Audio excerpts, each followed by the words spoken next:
sur l'effet Urban Dark, nous allons ouvrir un fichier image RAW, hein, RAW, donc c'est le format fichier brut pour les constructeurs d'appareils photo.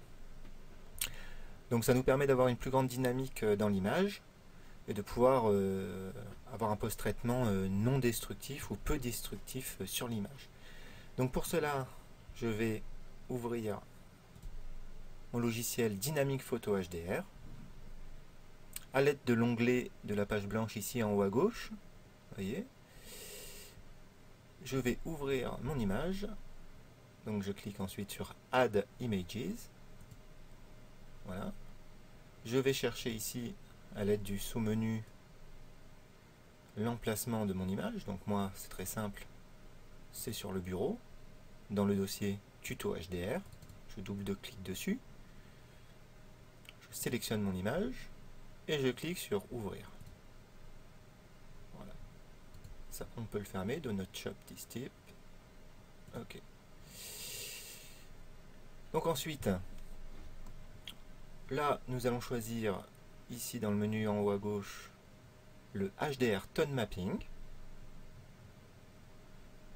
Je bouge légèrement la réglette d'exposition jusqu'à 0,30 et je clique sur OK. Ici, nous avons un sous-menu encore qui apparaît avec deux options, Pseudo HDR et Full HDR. Alors le Pseudo HDR est surtout utilisé avec un fichier JPEG seul, hein, vous voyez, recommended for a single JPEG file. Donc nous allons travailler avec un fichier RAW, donc nous allons choisir le Full HDR Process. Et je clique sur OK. Voilà. La photo se charge dans le logiciel, c'est plus ou moins long suivant l'ordinateur que vous avez.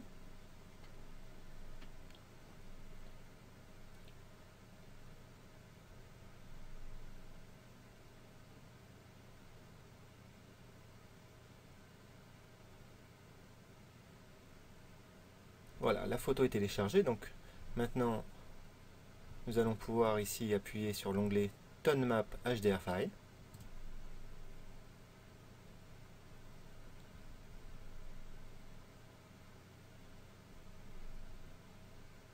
Et là nous avons donc le menu principal du logiciel qui s'ouvre à nous. Et je vois mon image donc totalement brute ici, hein, très pâle, non contrastée, etc. Donc pour lui donner un petit peu plus de vigueur, nous allons donc sur la tirette du petit menu Color Saturation, voilà, cette tirette, je vais l'amener complètement vers le bas, ou alors je peux aussi rentrer une valeur ici directement, 0, et valider en cliquant sur la partie grise.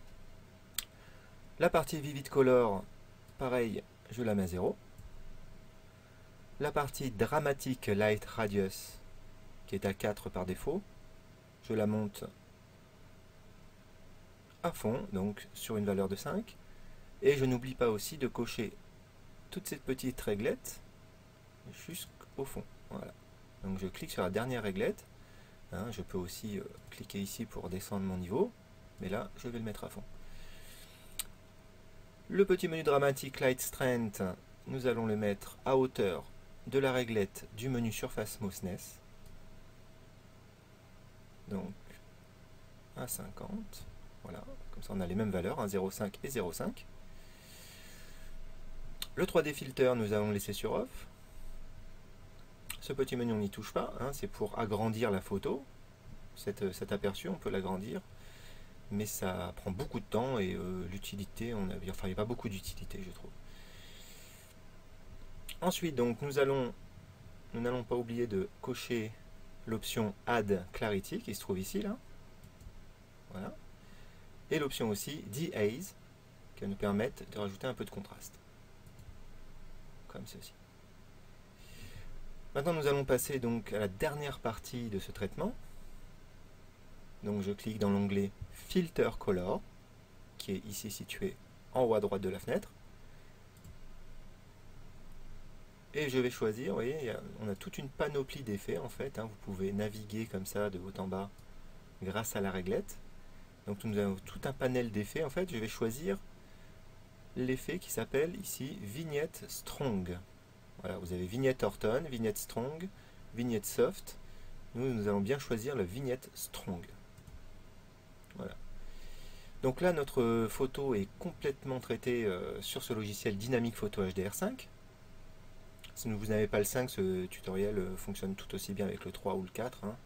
Ça n'a pas vraiment d'importance. Donc nous allons maintenant exporter notre photo et la sauver sur notre ordinateur pour la traiter sur Lightroom 4. Donc j'appuie ici, enfin je clique pardon, sur l'onglet Process and Save. Ici dans l'onglet Type, qui va m'ouvrir un menu déroulant, Type, donc j'ai JPEG File par défaut. Nous, ça ne nous intéresse pas parce que le JPEG est très destructeur. Donc comme je ne peux pas réenregistrer en RAW, je vais enregistrer dans le format le moins destructeur possible, c'est-à-dire le TIFF en 16 bits. Hein. Alors faites attention, il y a le TIFF 8 bits ici. Nous allons bien choisir le TIFF en 16 bits, qui se trouve tout à la fin de la file. Voilà. Donc j'enregistre ça dans mon dossier tuto HDR. Je vais créer un nouveau sous-dossier dans ce dossier, qui va s'appeler tout simplement sortie HDR. Voilà. Et j'enregistre donc mon fichier dans ce dossier sortie HDR. Alors cela, toujours pareil, hein, ça met plus ou moins de temps par rapport à l'ordinateur que vous utilisez. L'important ici n'est pas tant la carte graphique, la puissance de la carte graphique, mais surtout la puissance du processeur principal. Hein. Donc plus vous aurez un processeur puissant, plus le logiciel sera rapide. Il faut savoir que c'est un logiciel qui n'existe qu'en 32 bits et pas en 64 bits malheureusement, ça aurait été un peu plus rapide. Là je crois que pour une image comme celle-ci, ça va nous mettre une cinquantaine de secondes de traitement. Bon, c'est pas la mort non plus. Hein. Voilà. Là il est en train de sauver l'image.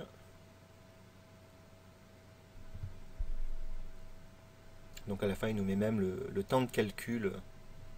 Voilà, le temps de calcul, donc image was created and saved in 46 secondes et 510 milliers. Donc nous pouvons fermer maintenant le logiciel. Donc j'avais bien appuyé sur l'onglet Close. Et ici, à l'aide de la classique croix rouge, ici, là, je ferme mon logiciel. Voilà.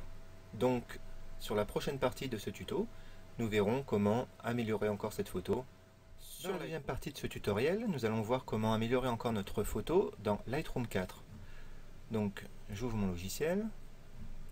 À l'aide de l'onglet en haut à gauche, l'onglet Fichier, je vais activer mon menu déroulant et aller chercher donc ici importer des photos et des vidéos, soit le raccourci clavier CTRL majuscule I. Je clique sur cet onglet. Ici donc il m'ouvre le menu d'importation de Lightroom. À l'aide de la colonne de gauche où sont recensés tous mes disques durs, je vais donc aller chercher mon image. Donc nous avions bien rangé notre image dans sortie HDR, dans le dossier sortie HDR. Hein. Voilà, on la retrouve ici. Donc je vois qu'elle est cochée. Donc si elle est décochée, vous la sélectionnez en cochant la petite case en haut à gauche de la vignette. Et ici donc nous allons cliquer en bas à droite du menu sur la touche importer. Voilà, ma photo est importée. Je reclique dessus pour la sélectionner.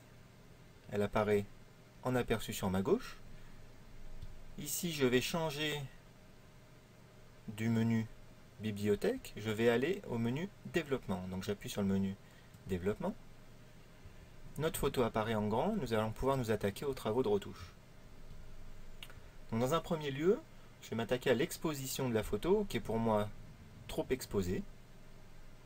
Donc je vais réduire l'exposition de ma photo comme ceci. Voilà, moins un diaph. Donc je peux aussi, donc vous voyez là, il y a une double flèche noire qui apparaît. Si je clique dessus, je peux rentrer ma valeur au pavé numérique de mon clavier. Donc je rentre 1. Là, je fais plus 1, pardon. Il a fallu que je fasse moins 1, pardon. Donc je recommence. Donc moins 1, comme ceci. Ensuite, donc, nous allons modifier le contraste, nous allons rajouter du contraste hein, sur une valeur de à peu près 40. Nous allons baisser les tons foncés et augmenter un peu les tons clairs. Voilà, sur une valeur de plus 7 donc pour les tons clairs et moins 12 pour les tons foncés. Ensuite, nous allons agir ici sur le petit menu présence sur la clarté. J'augmente ma clarté jusqu'à 40, comme ceci. Vibrance et saturation, nous n'y touchons pas pour l'instant. Ensuite, nous allons passer au menu détail, qui se trouve toujours sur la colonne de droite. Donc si vous ne l'avez pas, ce menu, enfin si vous n'avez pas donc le détail de ce menu, vous cliquez ici, vous voyez, sur cette flèche là, petite flèche qui ouvre le menu ou qui le ferme. Donc c'est pas évident, donc je préfère vous le dire. Voilà. Donc ici nous avons un aperçu donc de la photo. Si je prends cette petite croix et que je vais me balader dans ma photo, vous voyez, on peut voir ici que dans les parties sombres, en zoomant, nous avons beaucoup de bruit électronique, du bruit de luminance, hein, on a très peu de bruit chromatique, mais surtout du bruit de luminance. C'est-à-dire que c'est un bruit qui nous fait des petites taches qu'on va essayer d'enlever à l'aide de l'outil réduction du bruit ici, hein, qui est sous la vignette du menu détail. Donc à l'aide de la réglette luminance que j'augmente, vous voyez mon bruit s'estompe et finit par complètement disparaître au détriment d'un lissage, un énorme lissage de l'image, hein, un effet un peu dessin au crayon. Donc vous voyez, si je monte à fond, là on a une image totalement lissée, et si je redescends à fond, on a une image complètement bruitée. Donc vous voyez bien la différence là, quand je fais ça et quand je fais ça. Donc nous allons utiliser cet outil avec parcimonie, donc je vais le mettre à peu près une valeur de 30. Ensuite nous allons enlever aussi un peu de bruit de contraste sur une valeur de 40, comme ceci. Pardon. Voilà.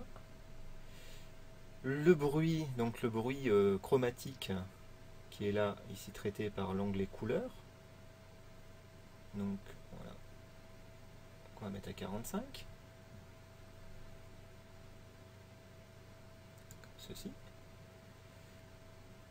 Ensuite, toujours en descendant sur les menus, nous arrivons au menu correction de l'objectif.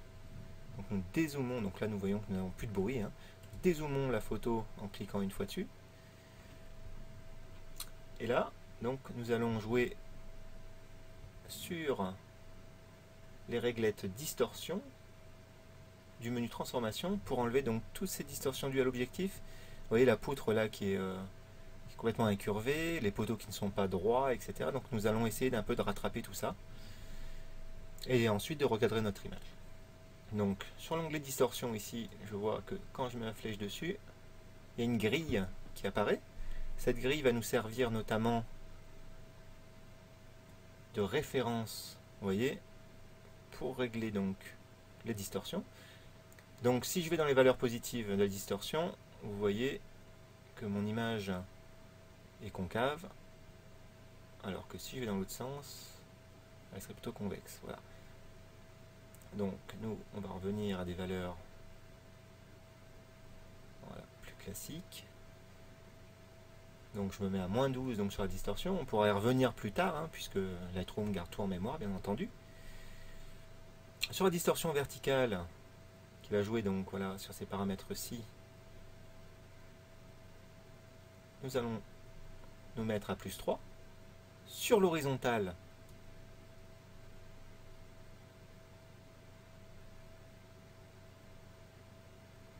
nous n'en avons pas besoin. La rotation, voilà, on va le mettre à peu près. Voilà. Bah, finalement, on n'a pas besoin de toucher la rotation non plus. Le vignettage de l'objectif, alors le vignettage, c'est tout simplement les bords de l'image qui vont s'assombrir suivant la qualité de votre objectif. Donc les photographes préfèrent l'enlever, moi je préfère en rajouter parce que je trouve que ça donne un effet vintage. un effet vintage dark à la photo qui me plaît énormément. Donc pour ceci, je vais placer ma réglette à -100. Et là, nous voyons que notre photo s'est assombrie sur les côtés. Ensuite, nous allons pouvoir aller, donc je remonte mon menu tout en haut du menu, à l'aide de la réglette sur la droite. Et ensuite, je vais prendre donc l'onglet recadrage, petit outil recadrage ici. Et donc on voit que mon curseur se transforme en une petite croix blanche qui devient noire quand je passe en fait sur les coins de l'image. Donc je peux attraper entre guillemets mon coin d'image ici avec un clic gauche, maintenir enfoncé et descendre pour recadrer mon image. Hein. Bon, tous les logiciels de retouche photo, c'est à peu près le même usage. Donc je vais enlever un peu de poutre en haut. Je vais aussi enlever un peu de mur de briques sur les côtés pour ne pas perturber en fait le sens de lecture de l'image et le regard du spectateur. Voilà. Et j'enlève aussi un peu d'eau parce que je trouve qu'il y a beaucoup trop d'eau sur cette image. Donc je remonte un peu mon cadrage comme ceci. Voilà, je relâche. Ensuite, j'appuie sur la touche Entrée pour valider mon recadrage. Et voilà, ma photo est recadrée. Donc, alors l'effet vignettage là donc est bien, mais j'aimerais bien aussi que là mes poutres soient un peu plus noires aussi, mais sans que ça touche non plus au reste. L'eau aussi, j'aimerais bien un peu l'assombrir, elle ne s'est pas assombrie avec l'effet vignettage. Donc je vais pour cela, tout en haut là du menu, ici, vous voyez on a plusieurs outils, hein, les yeux rouges, etc. Filtre dégradé, je vais aller chercher l'outil pinceau ici, hein, ou le raccourci K au clavier. Donc je clique sur cet outil. Nous avons un sous-menu donc qui apparaît ici. Donc je vais mettre la valeur exposition. Alors cette valeur exposition va modifier en fait uniquement, vous voyez, uniquement les zones sur lesquelles je vais passer avec mon pinceau et non pas l'image tout entière. C'est ça qui est intéressant. Donc je vais baisser donc voilà mon exposition à -46 puisque je veux assombrir mes contours. Ensuite, mon pinceau est un peu trop large là, donc je suis à 15 en taille, donc je vais descendre voilà, à 10 hein, à peu près. Et donc à l'aide de ce pinceau, je clique du bouton gauche et je viens voilà, peindre entre guillemets hein, le contour de ma photo comme ceci. Et vous voyez que les bords s'assombrissent légèrement. Voilà, on fait bien le tour hein, comme ceci. Et ensuite ici, toujours à l'aide de l'onglet exposition hein, du pinceau, nous allons pouvoir plus ou moins assombrir hein, les parties. Voilà, donc moi je vais le mettre à moins 73. Voilà, parfait. Pour valider ces corrections, j'appuie une nouvelle fois donc sur l'onglet pinceau. Voilà, mes corrections sont appliquées et je peux retrouver mon menu de base. Ensuite, nous allons traiter la netteté de l'image, donc parce que je ne sais pas si vous êtes rendu compte, mais on a perdu de la netteté hein, dû au traitement anti-bruit. Donc là, à l'aide du menu détail, sur la petite tirette gain en netteté, je prends ma petite tirette et je vais la tirer vers la droite pour rajouter du détail, hein, que ce soit un peu plus croustillant comme on dit. Et je vais la positionner à 55 à peu près. Voilà, je dézoome. Et là, on voit quand même qu'on a pris beaucoup plus de détails. Donc voilà, ça nous fait une photo bien dark, hein, comme je les aime. Il y a seul un petit souci, c'est qu'il y a un petit pigeon là qui s'est invité en fait.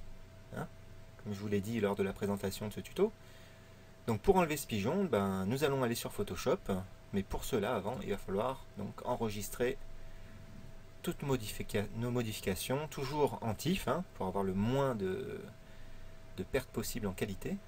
Donc pour ceci, je vais dans Fichier, tout en haut à gauche, toujours.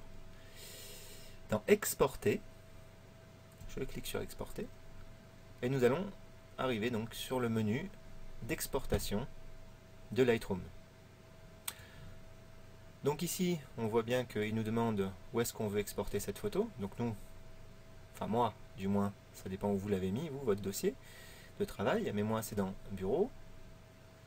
Et je vais choisir là, Dossier spécifique. Et ici, on choisit Sélectionner. Là, hein, dans le dossier, donc Sélectionner. Là, ma fenêtre de navigation s'ouvre. Je vais dans Bureau, dans Tuto HDR. Je vais créer un dossier grâce au clic droit ici. Nouveau dossier. Et je vais le nommer Sortie LR4. LR4 pour Lightroom 4 évidemment. Voilà. J'ouvre le dossier en double-cliquant dessus. Je fais sélectionner un dossier ici, en bas à droite. Mon dossier est sélectionné, hein, on voit bien que c'est User, Screencasting, Desktop, Tuto HDR, sortie LR4. Donc je suis dans le bon dossier pour l'exporter, pour l'envoyer vers ce dossier. Ici, par défaut, la case placée dans sous-dossier est activée, donc je la désactive, hein, sinon ça va me créer un autre dossier dans mon dossier sortie LR4, chose que je ne veux pas, donc je désactive. Renommer le fichier, je ne veux pas le renommer, hein, je vais garder en fait le nom de base. Donc nous pouvons zapper cette option. Vidéo, ce n'est pas une vidéo, donc nous n'en avons pas besoin. Et là j'arrive dans paramètres de fichier, donc ça c'est très intéressant puisqu'on va pouvoir choisir le format de l'image. Hein, donc JPEG, PSD, TIFF, DNG ou original. Donc ici nous allons le placer en TIFF, hein, puisque c'est le format le moins destructeur. Toujours en 16 bits ici sur la profondeur. Compression, attention à bien être sans compression pour avoir toute la qualité d'image. Et nous restons en Adobe RVB 98. Ensuite, nous pouvons aller tout en bas en fait du menu et cliquer sur Exporter. Nous voyons ici en haut à gauche tout de suite qu'une barre de défilement s'est affichée. Hop, voilà, le traitement est fini. Donc évidemment, là, ça a été très rapide parce que j'ai qu'une photo. Hein. Quand je fais 200 photos, ça va des fois jusqu'à 10-15 minutes de traitement pour pouvoir exporter les photos, hein, suivant la puissance de votre ordinateur.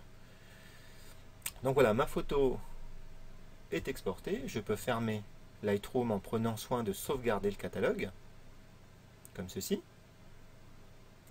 Et nous pouvons maintenant aller dans mon dossier Tuto HDR. Et j'ai bien ma sortie Lightroom 4 qui a été modifiée. Voilà. Donc ma photo a été bien modifiée. Donc nous avons un gros fichier TIFF qui fait environ 61 mégas. Donc maintenant nous allons voir comment enlever le pigeon sur Photoshop CS5. Merci.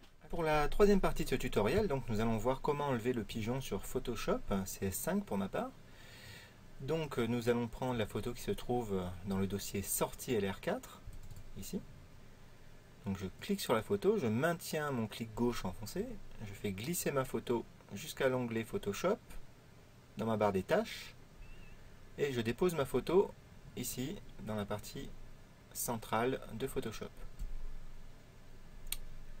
Un menu s'affiche en me demandant que voulez-vous faire, préférer le profil incorporé, convertir les couleurs du document, supprimer le profil incorporé. Donc nous allons choisir préférer le profil incorporé. On clique sur OK. Voilà, ma photo s'ouvre. Donc là, je vais zoomer donc ici à l'aide de l'outil Loupe qui se trouve ici. Donc un petit plus qui apparaît dans ma loupe pour me dire que je vais zoomer et non pas dézoomer. Pour dézoomer, je peux appuyer sur la touche Alt, vous voyez, et mon outil se transforme en moins quand je suis sur Alt. Voilà.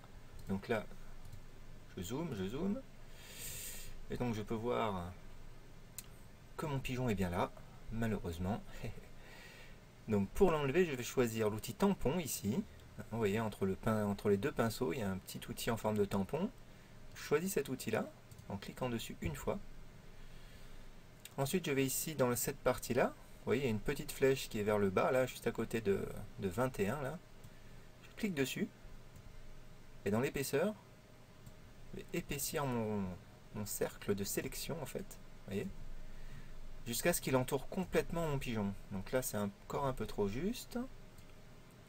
J'augmente. Voilà, on y est presque. Je vais prendre encore un tout petit peu. Voilà, là, on est très bien. Donc une fois que mon cercle entoure mon pigeon, je mets ma dureté à 30, comme ceci. On va voir si ça fait assez de dureté, hein, 30. Peut-être qu'il faudra le modifier et l'augmenter un peu plus. Donc ensuite ici, juste à côté du pigeon, là, je déplace mon cercle ici. Et je vais venir prendre, entre guillemets, mes briques en appuyant sur la touche Alt. Donc là, j'appuie sur ma touche Alt. Mon cercle de sélection se transforme en une cible. Vous voyez, une cible blanche. Cette cible va m'aider à sélectionner les briques que je veux mettre à la place de mon pigeon. Donc, je choisis à peu près à la même hauteur que le pigeon, hein, vous voyez ma cible. Hein, vous pouvez prendre comme référence en fait les lignes des briques, hein, les lignes blanches. C'est une bonne référence pour scaler.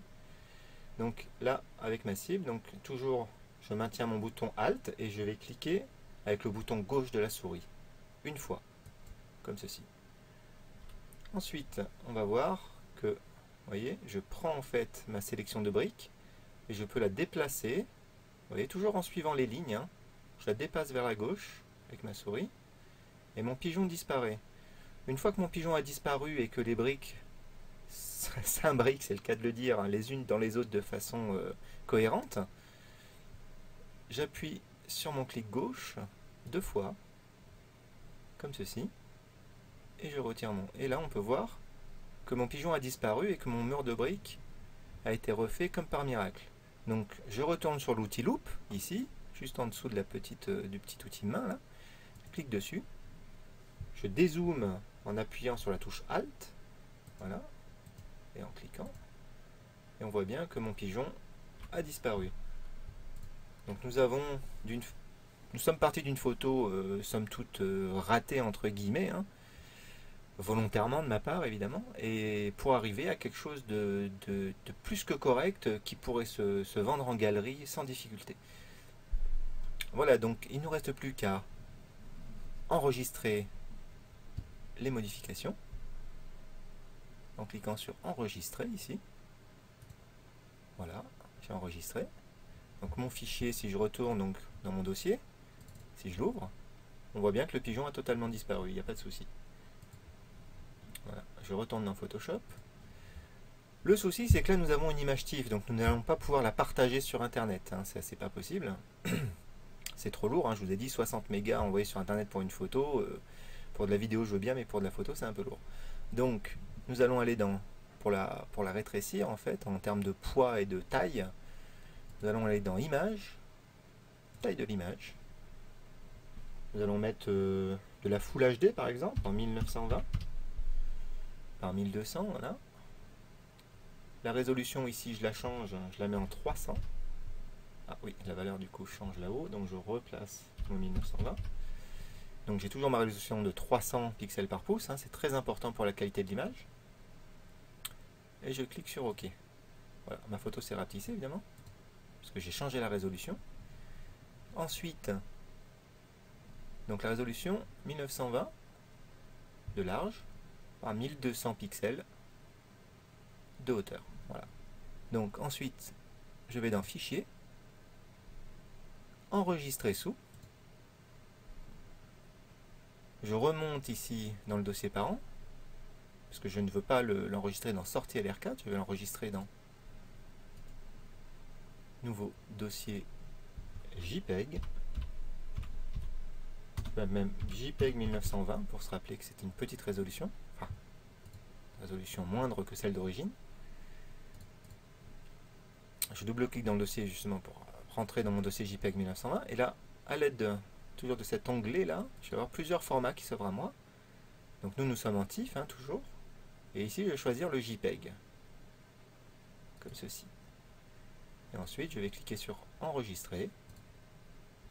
Et nous arrivons sur un menu d'options JPEG qui nous permet de compresser plus ou moins ici, vous voyez, la photo. Donc si je veux un fichier qui pèse très peu, donc genre 60 kg, octets, je vais vers la gauche. Et si je veux un fichier plus volumineux, mais qui sera de qualité supérieure, hein, ça sera de très très bonne qualité, je mets mon onglet sur la valeur 12, hein, ou le maximum vers le fichier volumineux. Voilà. Je laisse sur 2 bases standards. Et je clique sur OK. Voilà. Ma photo est enregistrée en JPEG, je peux la fermer sans enregistrer, puisque je l'ai déjà fait, hein. C'est pas la peine de le faire 2 fois. Et je vais fermer Photoshop et pouvoir aller me rendre compte de mon JPEG 1920 ici, qui est de très bonne qualité aussi, mais vous voyez, la qualité est quand même un peu dégradée par rapport évidemment au fichier TIFF. Voilà, donc j'espère que ce tuto vous a plu et qu'il vous aidera à faire de très belles photos. Je vous remercie de l'avoir suivi et à bientôt sur apprendre-la-photographie.fr.